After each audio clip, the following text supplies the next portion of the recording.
तो जिस बात की आशंका लंबे समय से जताई जा रही थी, आखिरकार वो सच हो गई। बांग्लादेश की बिजली का बिल चुकाने में नाकामी भारत को पसंद नहीं आई और भारत ने वो कर दिखाया जिसकी कल्पना शायद बांग्लादेश ने भी नहीं की थी। दोस्तों, यह कहावत तो आपने सुना ही होगा कि ऊपर से मुसीबत और नीचे से धक्का। ये कहावत आज के बांग्लादेश पर पूरी तरह फिट बैठती है। बांग्लादेश इस समय एक गंभीर आर्थिक संकट से गुजर रहा है और भारत ने इसमें एक बड़ा कदम उठा लिया है।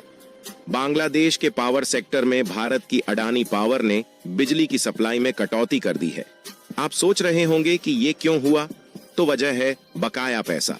अडानी पावर ने बांग्लादेश को बार बार चेताया कि भुगतान किया जाए, लेकिन लगातार बढ़ते बिल और डॉलर की कमी के चलते बांग्लादेश ये बकाया चुकाने में नाकाम रहा। नतीजा 50% बिजली सप्लाई में कटौती।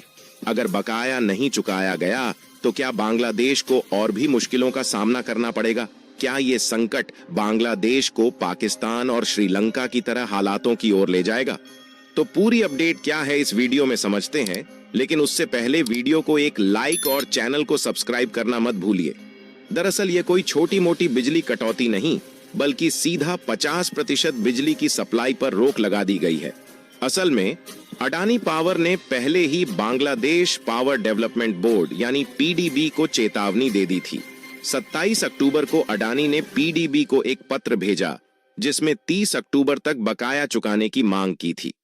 अडानी का साफ कहना था, अगर पेमेंट नहीं हुआ तो 31 अक्टूबर से बिजली सप्लाई रोक देंगे, जो उनके पावर परचेस एग्रीमेंट के मुताबिक उनका हक भी है। पीडीबी के एक अधिकारी के अनुसार बांग्लादेश ने पहले कुछ भुगतान किया था, लेकिन जुलाई के बाद अडानी ने अधिक चार्ज करना शुरू कर दिया। वर्तमान में पीडीबी प्रति सप्ताह लगभग $18 मिलियन का पेमेंट कर रहा है, जबकि चार्ज $22 मिलियन से अधिक है। डॉलर की कमी की वजह से बैंक ने भुगतान के लिए लेटर ऑफ क्रेडिट भी नहीं खोल पा रहा है।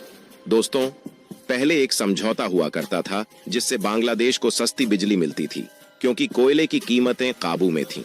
लेकिन जैसे ही ये समझौता खत्म हुआ, अडानी ने कीमतें बढ़ा दी और ये दाम इंडोनेशिया और ऑस्ट्रेलिया के कोयला इंडस टैक्स पर आधारित हैं। इसका सीधा असर ये हुआ कि बांग्लादेश के लिए बिजली अब और महंगी हो गई और ऊपर से देश में डॉलर की कमी और आर्थिक संकट ने हालात को और बिगाड़ दिया। अडानी पावर पिछले कुछ महीनों से बांग्लादेश की अंतरिम सरकार से इस पेमेंट के मसले को सुलझाने की गुजारिश करता आ रहा है। कंपनी का कहना है कि अगर सप्लाई रुकती भी है तो उनके पास समझौते के अनुसार अपना बकाया वसूलने का हक है। फिलहाल बांग्लादेश की हालत काफी नाजुक है। रात में करीब 1600 मेगावाट बिजली की कमी हो रही है। अडानी पावर का जो 1496 मेगावाट का प्लांट है, वो भी इस समय सिर्फ 700 मेगावाट ही जनरेट कर पा रहा है, और वो भी सिर्फ एक यूनिट से। ऐसे में इस बड़े बिजली संकट का एक बड़ा कारण खुद अडानी का कदम है। बांग्लादेश को अडानी पावर झारखंड लिमिटेड से मिलने वाली बिजली में सीधा 50% की कटौती कर दी गई है। वजह, बकाया बिल का बड़ा अंबार, करीब $846 मिलियन यानी लगभग 7,000 करोड़ रुपए। अडानी ने पहले ही चेतावनी दी थी कि अगर बकाया नहीं चुकाया गया तो सप्लाई पर असर पड़ेगा, और अब वो चेतावनी हकीकत बन चुकी है। अगर बांग्लादेश ने जल्द ही ये बकाया नहीं चुकाया तो अडानी पूरी बिजली सप्लाई भी रोक सकता है। इसका सीधा असर वहां की टेक्सटाइल इंडस्ट्री, पावर प्लांट्स और बाकी सभी अहम सेक्टरों पर पड़ रहा है, जो इस वक्त बुरी तरह से झटके में हैं। तख्ता पलट के बाद से बांग्लादेश की हालत पहले से ही खराब थी और अब महंगाई ने वहां की जनता की कमर तोड़ दी है। अगर हालात यूं ही चलते रहे तो बांग्लादेश भी पाकिस्तान जैसी राह पर जा सकता है, जहां आर्थिक संकट ने पूरे देश को घेर लिया है और वहां पर महंगाई कमर तोड़ रही है। एक तरफ बांग्लादेश में फैक्ट्रियों से कामगारों को लगातार निकाला जा रहा है और इस वजह से हर दिन बड़े पैमाने पर प्रदर्शन हो रहे हैं। वहीं दूसरी तरफ अडानी के इस बड़े एक्शन के बावजूद अगर बांग्लादेश ने बकाया चुकाने में और देरी की तो अडानी को अपना पैसा वसूलने के लिए नए हथकंडे अपनाने पड़ सकते हैं। दिलचस्प बात यह है कि सिर्फ अडानी ही नहीं, बल्कि और 5 भारतीय कंपनियां भी बांग्लादेश को बिजली सप्लाई करती हैं और इनका भी बकाया जमा नहीं हो पाया है। बांग्लादेश बिजली के मामले में भारत पर काफी निर्भर है और अगर इन कंपनियों ने भी सप्लाई में कटौती कर दी तो बांग्लादेश की स्थिति और गंभीर हो जाएगी। बांग्लादेश का हाल इस वक्त ऐसा है कि उनके पास फॉरेक्स रिजर्व बस कुछ ही दिनों का बचा है, यानी डॉलर की भारी कमी है।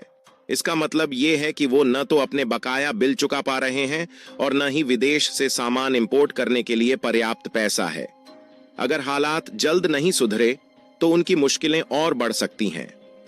अब बांग्लादेश ने भी IMF से 3 अरब डॉलर की मदद मांगी है, लेकिन वहां से भी कोई राहत नहीं मिली है। याद होगा, कुछ ऐसा ही हाल पहले पाकिस्तान का था, जो अपनी आर्थिक स्थिति सुधारने के लिए बार बार IMF का दरवाजा खटखटाता रहा है। आज बांग्लादेश की हालत भी श्रीलंका जैसे आर्थिक संकट से जूझ रही है। अगर उस समय भारत ने श्रीलंका की मदद न की होती तो वहां की स्थिति बद से बदतर हो जाती। आपको बता दें कि 2017 में बांग्लादेश ने अडानी पावर के साथ एक बड़ा समझौता किया था। इसके तहत अडानी का पावर प्लांट झारखंड से बांग्लादेश को लगभग 1600 मेगावाट बिजली सप्लाई करता है। यह बिजली बांग्लादेश की जरूरतों का लगभग 10% है। फिलहाल बांग्लादेश ने भारतीय बिजली आपूर्तिकर्ताओं को धीरे धीरे भुगतान करना शुरू कर दिया है। अडानी पावर को हर दिन करीब 4 से 5 मिलियन डॉलर का भुगतान किया जा रहा है, लेकिन अन्य 2 बिजली आपूर्तिकर्ताओं PTC इंडिया और एसील एनर्जी को अब भी 200 मिलियन डॉलर से ज्यादा का भुगतान बाकी है। इन कंपनियों के पास अब यही विकल्प है कि वे अपने बकाये की भरपाई के लिए बैंक गारंटी का इस्तेमाल करें, ताकि बिजली की आपूर्ति में रुकावट न आए। बांग्लादेश अडानी पावर से प्रति यूनिट लगभग 12% की दर पर बिजली खरीद रहा है, जो भारत के अन्य निजी उत्पादकों की तुलना में 27% अधिक और सरकारी बिजली संयंत्रों की कीमतों से 63% अधिक है। देश पर अडानी पावर का कुल बकाया लगभग 800 मिलियन डॉलर है, जो बांग्लादेश की अर्थव्यवस्था पर दबाव डाल रहा है, क्योंकि देश के पास भुगतान के लिए आवश्यक डॉलर की कमी है। तो दोस्तों, इस खबर पर आपकी राय क्या है? कमेंट बॉक्स में हमें जरूर बताइए और अगर ये जानकारी पसंद आई हो तो हमारे चैनल को सब्सक्राइब करें, बेल आइकन दबाएं और हमारे डेली डिफेंस और फॉरेन अफेयर्स अपडेट्स के साथ जुड़े रहें। फिर मिलते हैं एक नई वीडियो के साथ।